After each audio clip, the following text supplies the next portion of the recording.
je ne vous demande absolument rien. Je vous demande rien. Et si vous regardez bien, la société va vous demander très peu de choses aussi, très peu de choses.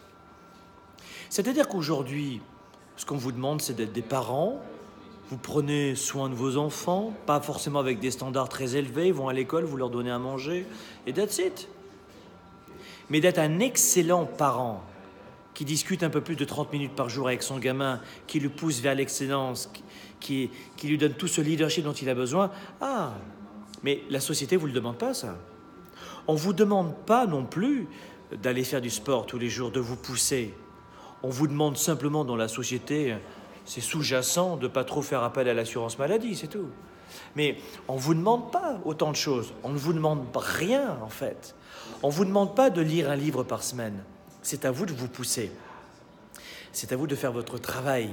On ne vous demande pas non plus de peut-être, j'en sais rien, démarcher plus de clients dans la journée, d'aller plus loin. Vous voyez, quel que soit le paquet que vous allez recevoir, ça c'est les paquets justement pour le Weekend Spark, ici.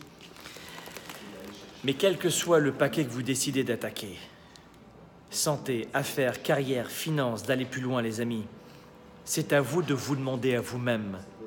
N'attendez pas que les autres, comme un bon petit professeur, tapent sur la table avec cette petite règle. Je ne vous demande rien, la société ne vous demande rien, et voilà pourquoi la plupart des gens, comme on ne leur demande rien, se sentent finalement dans l'obligation de ne pas faire grand-chose. Poussez-vous en permanence, placez la barre haute, élevez vos standards. Vous savez, je crois que c'est important. J'espère que ça n'a pas cassé. Non, c'est bon. Je crois que c'est... Ça va être pour tout le Weekend Spark. Mais je crois que c'est important. C'est très important de vous retrouver dans une situation dans laquelle vous allez être très heureux de l'image que vous projetez à vos proches, vos enfants, votre partenaire de vie, votre famille, ce que vous devenez tous les jours. C'est important. C'est très important. Mais ce qui est encore plus important, c'est l'image que vous allez voir quand vous allez regarder le miroir. Et quand vous serez devant ce miroir. Il y a un moment donné où vous allez devoir faire votre travail.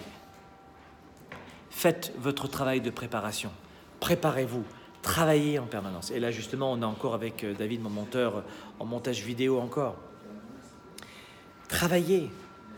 Quel que soit le spectacle que vous ayez vu, le livre que vous ayez lu, l'acteur, le leader, l'entrepreneur, même si la société a tendance à généraliser, à pointer du doigt les gens qui ont déjà réussi, ce qui en fait démontre à quel point les gens qui font ça sont déjà des losers, parce qu'au lieu d'imiter, de modéliser, d'être inspirés, ils se sont avilis, rabaissés.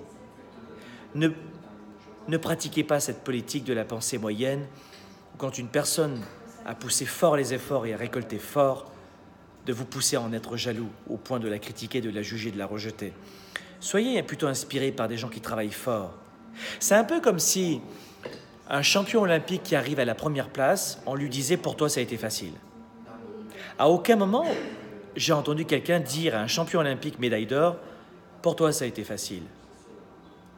Et on sait qu'il a passé des heures et des heures à faire d'immenses concessions.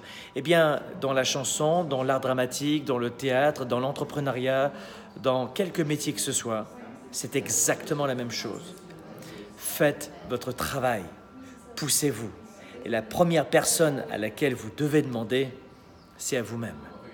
Demandez plus chaque matin pour vous coucher chaque soir en vous disant « je me suis donné à 110%.